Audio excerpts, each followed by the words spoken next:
Hey guys, welcome back to Yoga Lab TV. My name is Erica, and as requested, I'm going to be showing you guys a few drills to work on floating forward from downward facing dog. So that's jumping from down dog into your forward fold Uttanasana. So I'm first going to break down the movements, and then step by step we make it more dynamic and then more float-like.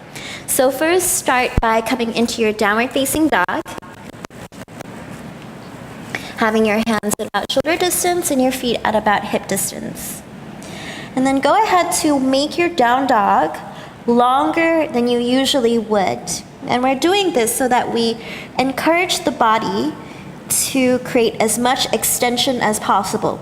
So notice that when you walk your feet back, you feel like your arms have to work harder to hold your body up. And that's a good thing. That's something that we're trying to train.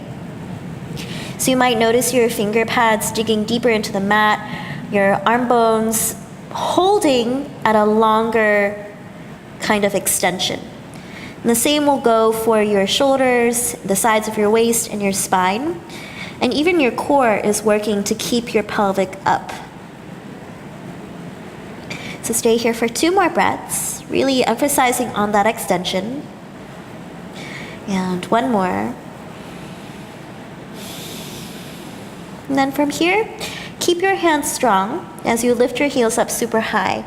And through the count of 5, we're going to tiptoe our way until our feet come as close to the hands as possible, starting with 5.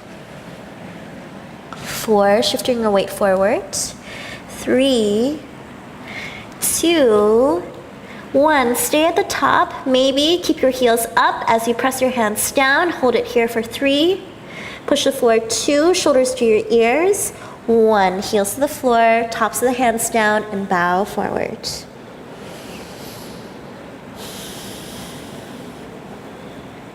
Good. And then from there, we're going to make the steps less. So instead of doing tiptoe steps, we want to take 1 step to make halfway, and then the other step to have the hands in between, and the feet in between the hands. So meaning that's the 1 step, and then 2 step, and then lower. So start in your down dog, lift your heels, and looking forward, and really elongate your arms and take 1 step, keep your heels off the floor if you can. 1 more step, keep your heels off the floor, and lower down. Cool, step back to down dog. Start with your other leg. Lift your heels and push the floor away from you. Let your shoulders go up to your ears. Here we go. 1 step and 2 step. Bring your heels down. Good. Now, we only do 1 step. And try your best to not lift your hands. So the purpose of this exercise is to understand how to shift your weight forward into the hands. So lift your heels, look forward, and this time bend your knees. Without lifting your hands, step your right foot forward and left foot forward and folds. Cool, start with the other leg now. Lift your heels, bend your knees, grip the floor, shoulders to your ears, and step your left foot forward and right foot forward, folds. Cool. So now we start to make the exercise more dynamic. Go ahead to grab your block and place it onto the floor at the lowest height. If you don't have a block, you can use something like a dictionary. Place your hands and come into your down dog. So the positioning of the block is somewhere between your hands and your feet, but not too close to your hands. So in this exercise, we're hopping over the block, like so, and not around the block. So not like that. And if you don't make it to have your feet in between your hands, that's totally fine. Just let it be what it is and trust the practice. So 3 times over the lower height of the block. Lift your heels, bend your knees, look forward, and remember to shift your weight forward into your hands as you hop and fold. 2 more times, step back. Here we go, lift your heels, bend knees, look long, hop, and folds. Again, lift heels, bend knees, look long, hop, and fold. Cool. So once you've kind of gotten used to the height, we amp it up and take it to the second height. Come into your down dog. Place your hands. Again, trust in your arms. Make the arm bones long. Lift heels, bend knees, look long. Hop. Cool. Step back, do it again. Lift heels, bend knees, look long. Hop.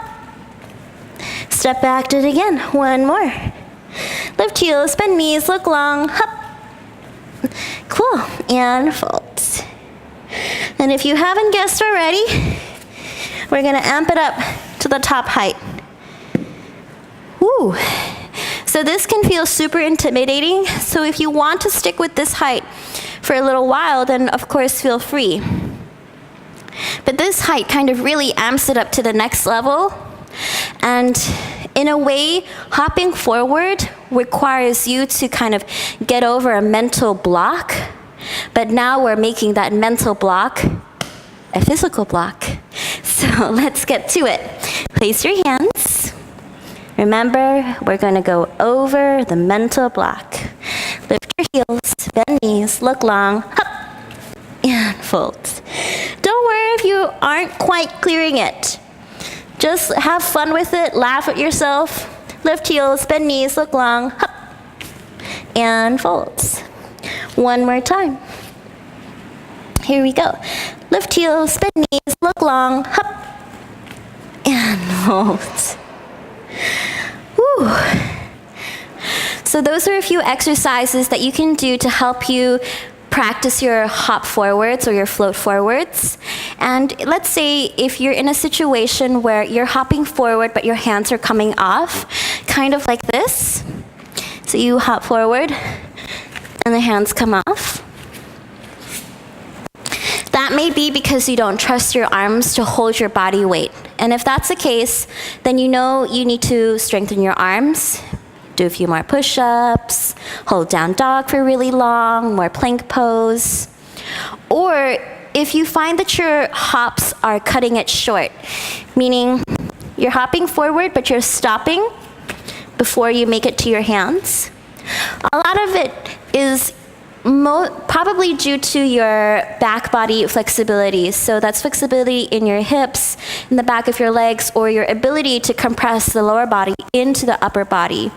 So it could mean that you need to stretch the back of your legs, or you need to work on core compression. So those are some things to consider as well. But ultimately, repetition is the key. Just keep jumping, just keep hopping. Eventually, that float will come. Thank you guys. See you next time.